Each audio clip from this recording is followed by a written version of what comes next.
Welcome to another deep dive. Today we're going to be looking at Built Not Born by Tom Golisano. So we've got his book here, and we've got some additional articles and notes to really kind of dig into his entrepreneurial journey. We'll hear about how he built Paychex into this payroll giant, and more importantly, I think, get those golden nuggets of wisdom that you can actually apply to your own ventures. Yeah, and I think what's so fascinating about Golisano is that he's so straight talking. He doesn't sugarcoat anything about entrepreneurship. He tells you, like, it is based on his experience in building a multi-billion-dollar company from scratch. Yeah, he definitely doesn't hold back. And one of the things that struck me right away was his stance on starting a business without enough capital. Like, he basically says, like, don't do it. He's very adamant about that. He believes that inadequate funding is one of the biggest reasons that startups fail. But it makes you wonder, how did he get Paychex off the ground? Banks aren't exactly known for being, like, eager to fund risky new ventures. Right. It's not like he walked into a bank and said, hey, I've got this great idea for a payroll company. Give me $1 million. So how did he actually manage to secure the capital that he needed? Well, he had to get creative. He talks about leveraging personal assets, even his baseball card collection to secure funding. Wait, his baseball card collection? Yeah, imagine that. Your prized baseball cards helping to launch a multi-billion-dollar company. That is incredible. That just shows a level of commitment and resourcefulness that's pretty inspiring. I mean, he also tapped into what he calls the bank of mom and pop. So essentially borrowing from family and friends. Yeah, it's a bold move for sure. Not everyone has that kind of support system. But I think it just highlights this point that sometimes you need to look beyond traditional funding sources and be willing to make those personal sacrifices to get your business off the ground. For sure. So he really emphasizes that importance of being resourceful and thinking outside the box when it comes to funding. But it's not just about like finding the money. It's about making sure that your business idea is actually viable. And that's where this one-page profit test comes in. Yeah, this is where it gets really interesting. Because this one simple tool, it can really make or break your entrepreneurial dreams. It's all about assessing whether your business can actually generate enough revenue to cover its expenses and make a profit. And he actually uses this tool to analyze a video game store's potential in the book, right? Exactly. And so imagine you're opening that video game store. You'd list out all of your projected expenses, like your rent, utilities, employee salaries, everything. Let's say those expenses add up to $110,600 per year. Then you look at your potential revenue. So let's say the average video game sells for $60 and your profit margin is 40%, meaning you make $24 profit per game sold. Okay, so you're making $24 per game. How does that help you figure out if this business is viable? Well, you take your total expenses, that $110,600, and you divide it by the profit per game, which is $24. And that gives you $4,608. That's the number of games that you need to sell in a year just to break even. So this simple calculation, it really forces you to confront the reality of your business idea. Can you realistically sell that many games in a year? Wow, that puts things into perspective. Suddenly opening a video game store doesn't sound so simple. You need to be honest with yourself about those numbers. Exactly. And that's Golisano's whole point. This tool, it helps you to make informed decisions before you invest your time, energy, money into something that might not be sustainable. It's about being realistic, not just optimistic. It's like a reality check for your entrepreneurial dreams. So you've got the funding and you've used the one-page profit test to validate your idea. What's next on Golisano's roadmap to success? Well, he talks a lot about what he calls the art of the good deal. It's kind of a philosophy that really permeates his entire approach to business. So is he talking about like negotiating tactics? Is this like the art of the deal but the Golisano version? It's more than just tactics. It's really about crafting deals that benefit everyone involved. Customers, vendors, even your competitors. It's not about one side winning and the other losing. It's about finding solutions where everyone feels like they've gained something. He truly believes that a deal that only benefits one party is ultimately a bad deal in the long run. So it's a win-win-win situation. Exactly. And he emphasizes that this approach is not just about being nice, it's about being strategic. When everyone benefits, you build trust, loyalty, and strong relationships. And those relationships are invaluable in the long run. That makes a lot of sense. Happy customers are more likely to come back. Satisfied vendors are more likely to provide good service. And I imagine even competitors can become allies under the right circumstances. Absolutely. And he actually shares a great anecdote about his first franchise deal for Paychex. He was approached by an employee of one of his clients who wanted to buy a franchise. And this was new territory for Golisano. Franchising was a relatively new concept at the time, and he really had to figure out how to structure a deal that would work for both parties. Wait, he didn't have any experience with franchising at that point. That's pretty bold. He was learning as he went, but he applied that good deal philosophy to the negotiation. He listened carefully to what the potential franchise wanted. He did his research, and then he crafted a deal that he felt was fair and equitable. Did they involve lawyers in this process? Well, actually, he advises against bringing in lawyers too early in a negotiation.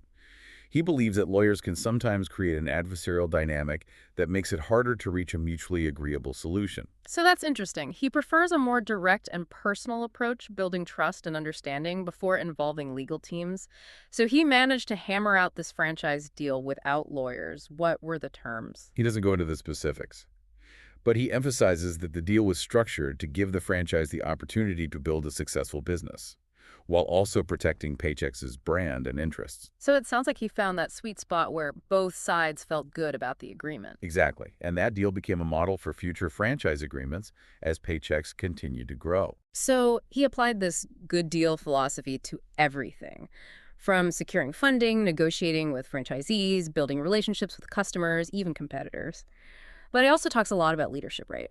What kind of leader was he? Well, he's known for being very hands-on, having this direct, no-nonsense style. He believed in setting high standards and holding people accountable, but he also emphasized the importance of treating everyone with respect. And this reminds me of something he said about his own experience with a training program early in his career.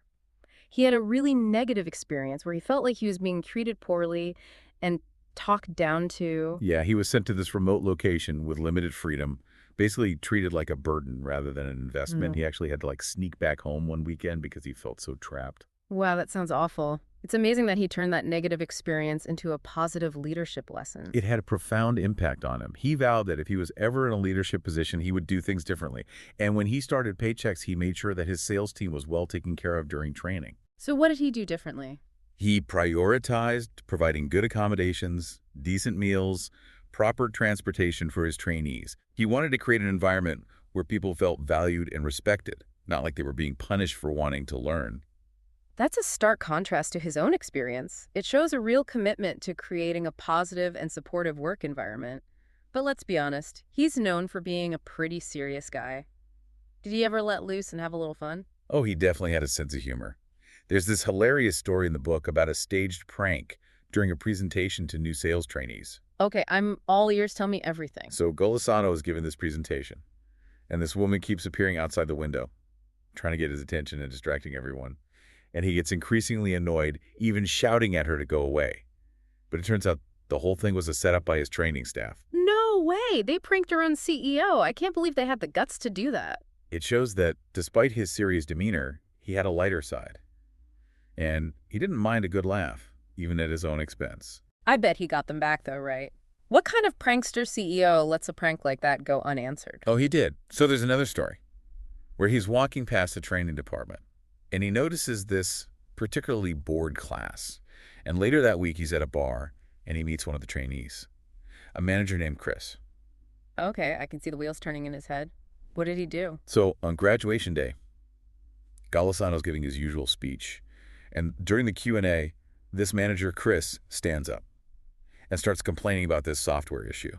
And Golisano gives this standard response. But Chris keeps pushing, becoming more and more aggressive. Oh no, the poor instructors are probably freaking out, thinking Chris is about to get fired on the spot. Golisano lets this tension build, and then finally reveals that Chris was in on it the whole time. It was all a joke. That is brilliant. What a great way to lighten the mood and create a memorable experience for the trainees. It's a great story that just highlights his playful side. But it also reveals his commitment to training. Even while pranking the class, he was using the situation as a teaching moment, showing them how to handle a difficult customer. It's a perfect blend of humor and education, very much in line with his approach to leadership. But let's not forget, he's also a big believer in long-term thinking. He even talks about the importance of exit strategies, even for young companies. Yeah, this is something that a lot of entrepreneurs overlook. But Golisano realized early on that you need to have a plan for eventually stepping away from the business. Why is planning your exit so crucial even in the early days of a company? Well, it forces you to think about the long-term sustainability of your business. Can it thrive without you? It also helps you to make better decisions in the present. Knowing your end goal can really guide your day-to-day choices. It's like having a destination in mind when you set out on a journey. So even if you're just starting out, it's important to think about where you want to end up. Exactly. Hmm. And Golisano himself faced a very challenging situation early on with Paychex. He had multiple partners and franchisees, but there was no clear path for anyone to cash out their stake in the company. So he had built this successful network, but it also created a bit of a trap. Exactly. He realized that none of his partners could afford to buy him out, and he couldn't afford to buy them out either. It was a real dilemma. So how did he solve this? Well, he came up with this idea of consolidating all the partnerships and franchises into one company. And this eventually led to Paychex going public, which provided a way for everyone to benefit financially. That's a huge decision. Yeah. And it just goes to show how having an exit strategy in mind can lead to those innovative solutions. It also highlights the importance of adapting to changing circumstances. Sometimes to achieve your long-term goals, you need to be willing to let go of your initial vision and embrace new possibilities. That takes a lot of courage and foresight. It's easy to get attached to your initial plan, even when it's no longer serving you. He's all about being pragmatic and making decisions that are in the best interest of the business, even if they're difficult. So we've learned about Golisano's approach to funding, planning, negotiating, and leading. But we also know that even successful entrepreneurs make mistakes, and he's very open about sharing some of his regrets in the book. And that's what makes his story so relatable. He's not afraid to admit that he's made mistakes, and he uses those experiences to help others avoid those similar pitfalls. What stands out to you as his biggest regret? One that he dwells on quite a bit is a venture called Pay to Play. It was a business focused on children's entertainment centers in shopping malls. That actually sounds like a fun idea. What went wrong? Well, he admits that it was a case of inadequate planning and market research. He got caught up in the excitement of the idea and didn't do enough due diligence to make sure that the business model was actually viable. So he basically jumped in head first without really thinking it through? He acknowledges that he let his enthusiasm cloud his judgment, and he ended up losing a significant amount of money on the venture. Ouch. That's got to be a tough lesson to learn. It really highlights the importance of being thorough and realistic when evaluating a business idea. Don't let your passion blind you to potential problems. Did he have any other regrets? He mentions another business venture that involved a network of health and wellness centers that he ultimately had to shut down. What was the problem with this idea?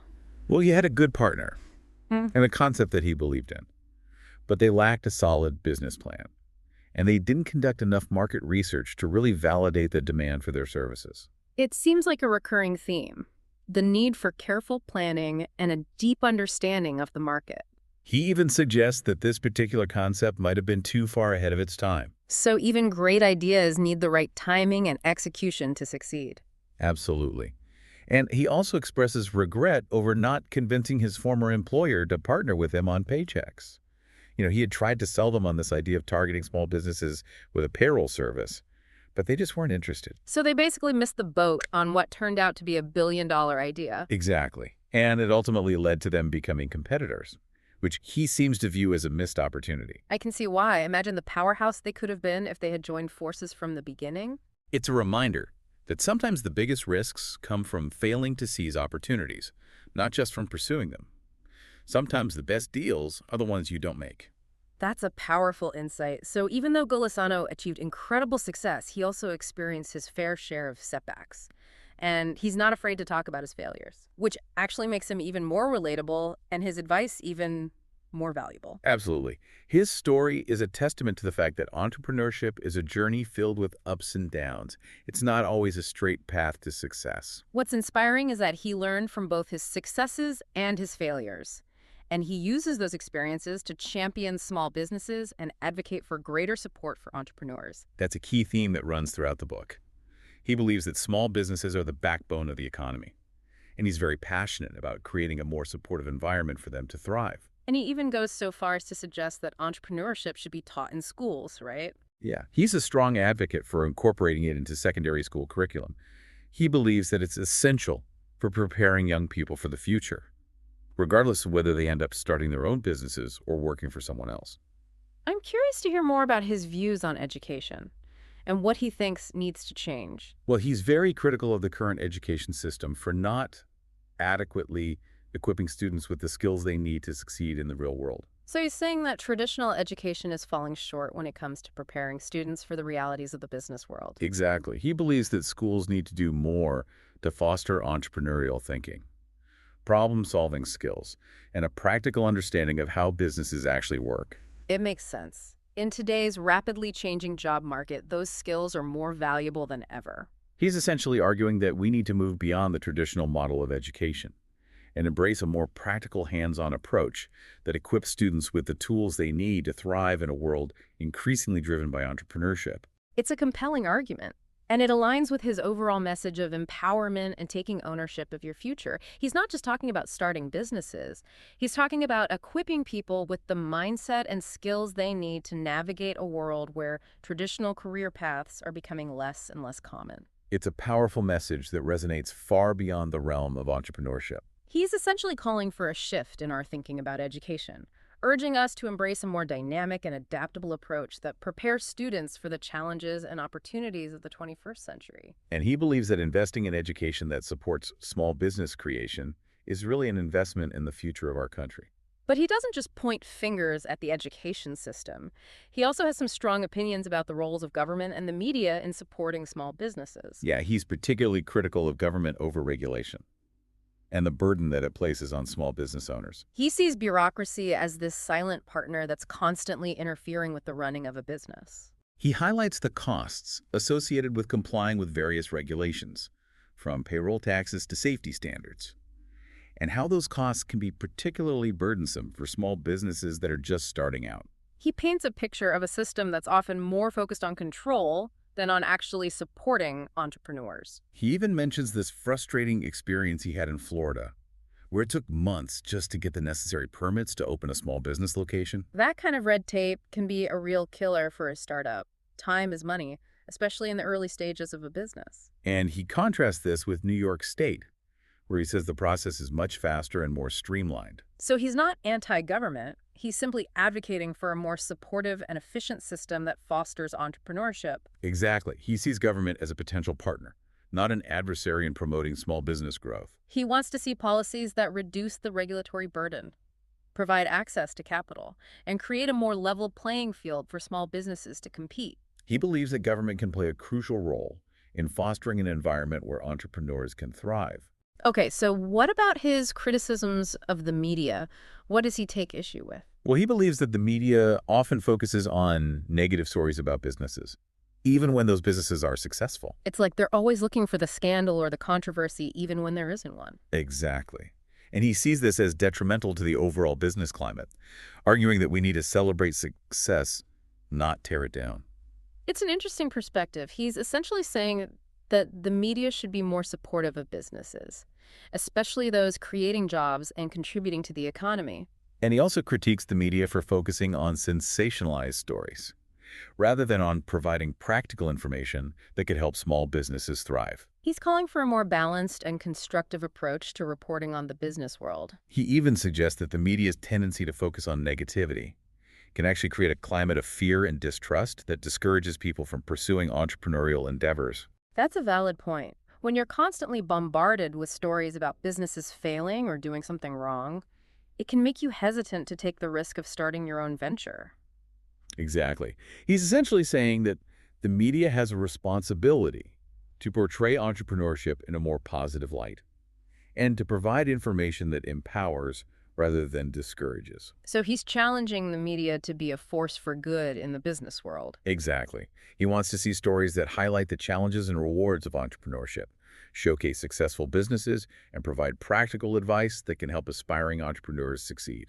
He believes that the media has this powerful platform to shape public perception and influence policy decisions, and he encourages them to use that platform to support small business growth. It sounds like Golisano has a pretty clear vision for how different sectors of society can play a role in supporting entrepreneurship. Yeah, he's a passionate advocate for small businesses, and he believes that everyone has a role to play in creating a more supportive environment for them to thrive. We've covered a lot of ground so far, from Golisano's early days and his good deal philosophy, to his thoughts on leadership, his regrets, and his views on education, government, and the media. Where do we go from here?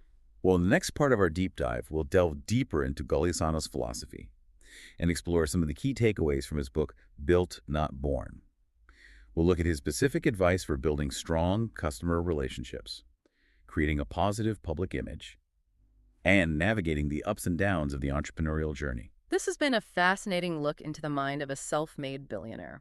His story is full of valuable lessons, both from his successes and his failures. And it's a reminder that anyone can achieve success with hard work, determination, and a willingness to learn and adapt. Stay tuned for part 2, where we'll uncover even more insights from Tom Golisano's Built Not Born. Welcome back to our deep dive into Tom Golisano's Built Not Born. We've already uncovered some real gems from his journey, building Paychex, his unconventional approach to funding, his emphasis on good deals, and even his playful side as a leader. It's clear that Golisano's philosophy is deeply rooted in practicality and a strong moral compass. He's not just about making money. He's about building a sustainable and ethical business that benefits everyone involved. Exactly. That good deal philosophy really resonated with me. It's not about cutthroat tactics or trying to outsmart the other person. It's about finding solutions that work for everyone involved, which I imagine can be a real challenge in the business world. He acknowledges that it's not always easy, but he believes it's the most sustainable approach in the long run. Think about it this way. When you treat your customers, vendors, and employees fairly, you build trust and loyalty. It's like that saying, a rising tide lifts all boats. When everyone benefits, the whole ecosystem thrives. He even suggests that a good deal sometimes means both parties might be equally unhappy. Wait, equally unhappy? How does that work? He's talking about those situations where true compromise is needed. Sometimes to reach an agreement, both sides need to give a little and accept that they might not get everything they want. It's about finding that middle ground where everyone can live with the outcome. And that's often more sustainable than a deal where one side feels like they got the short end of the stick. Resentment can fester and lead to problems down the road. So how does this good deal philosophy translate into real-world situations? Does he provide any specific examples in the book? He shares a compelling anecdote about negotiating his first franchise deal for Paychex. He was approached by a man named Chuck Wollmer, who was eager to get involved, but wanted a franchise, not a partnership. That's a big difference. A partnership implies sharing profits and losses, while a franchise is more like buying the rights to operate a business using an established brand. Exactly. This presented a challenge for Golisano. Franchising was a relatively new concept at the time, and he had to figure out a way to structure the deal so that it was beneficial for both Chuck and Paychex. I remember you mentioned earlier that he didn't have any prior experience with franchising, so how did he approach this negotiation? Did he hire a team of lawyers to help him figure things out? Actually, he advises against bringing in lawyers too early in the negotiation process. He believes they can sometimes complicate things and make it harder to reach a mutually agreeable solution. That's an interesting perspective. Most people would probably assume you need lawyers for any major business deal. He believes that building trust and understanding is crucial in any negotiation, and that involving lawyers too soon can create an adversarial dynamic. He prefers a more direct and personal approach. So he sat down with Chuck one-on-one to hammer out this deal. That's pretty gutsy. He listened carefully to Chuck's needs and concerns. He did his research on franchising models, and then he presented Chuck with a deal that he felt was fair and equitable. And it worked.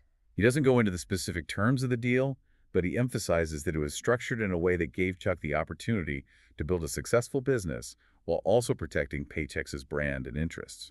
So he found that win-win solution. That's a great example of his good deal philosophy in action. And this deal became a model for future franchise agreements as Paychex continued to grow. It sounds like he's a natural negotiator. Does he offer any specific tips or strategies for negotiating effectively? He stresses the importance of doing your homework. Knowing your own needs and goals, but also understanding the other party's perspective. Exactly. It's about going into the negotiation with a clear understanding of what you want to achieve and what the other party is looking for. He also believes in being a good listener and trying to find common ground. It's not about trying to outsmart or manipulate the other person. It's about working together to find a solution that benefits everyone. And he even has a favorite negotiation tactic, the pregnant pause. A pregnant pause? What's that? It's basically remaining silent after making an offer or a counteroffer. Oh, I've heard of that. Yeah. It can feel really awkward, but it can also be really effective. That silence can create a sense of anticipation and encourage the other party to respond.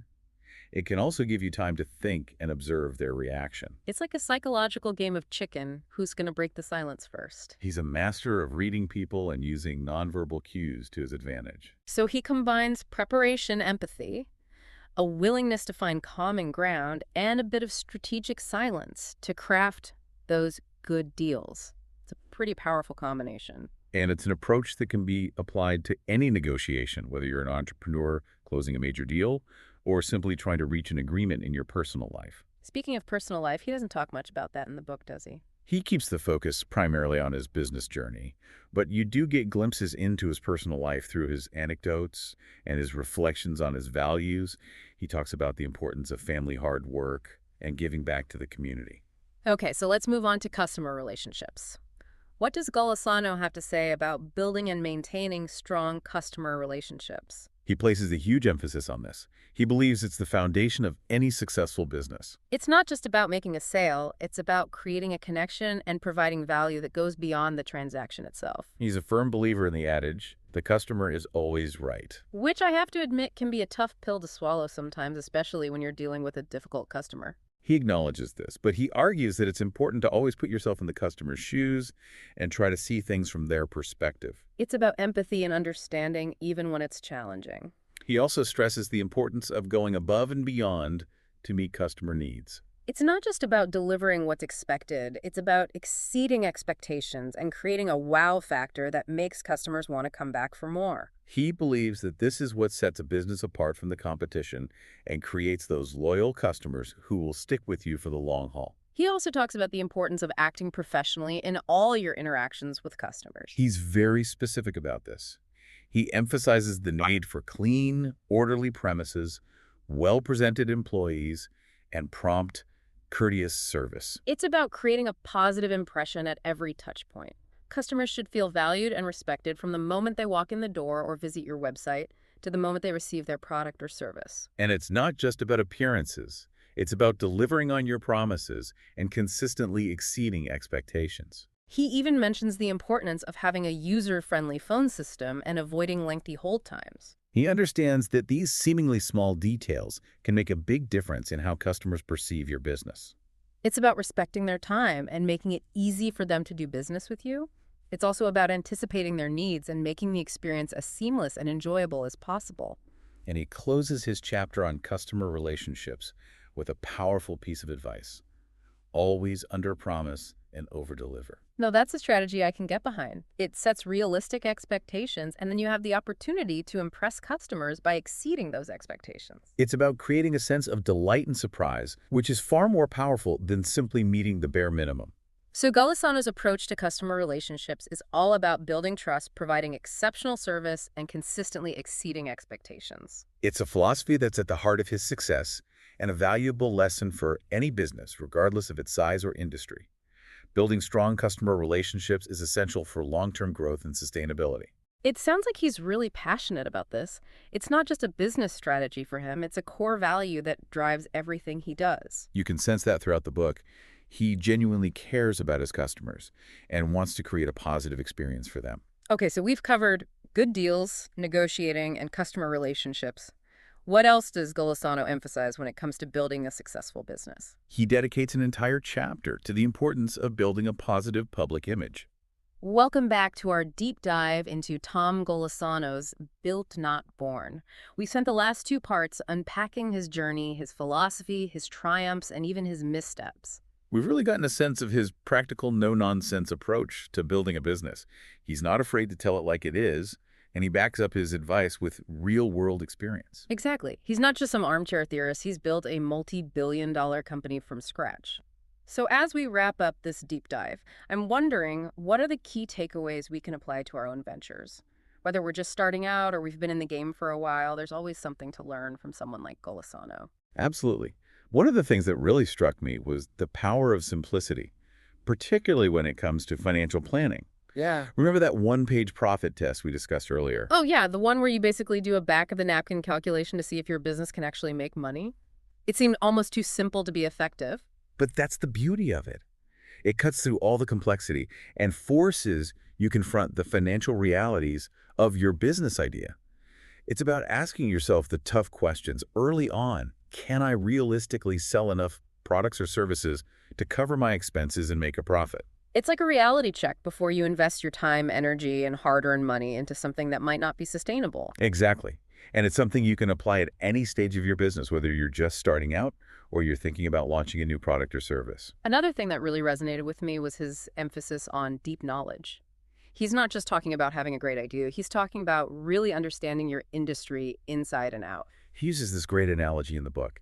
He compares running a business to playing poker. Poker. That's an interesting comparison. I wouldn't consider myself a gambler, but I'm curious to hear how that relates to running a business. He argues that you can't win at poker if you don't understand the game. You need to know the rules, the odds, the strategies. Oh. Same applies to business. You can't just bluff your way through it. You need to have a solid understanding of how your industry works, who your customers are, what your competitors are doing, and what the key trends and challenges are. And this knowledge comes from experience, from research, from constantly learning and asking questions. So it's not just about having a passion for your business, it's also about being a student of the game, so to speak, always learning, always adapting, always staying ahead of the curve.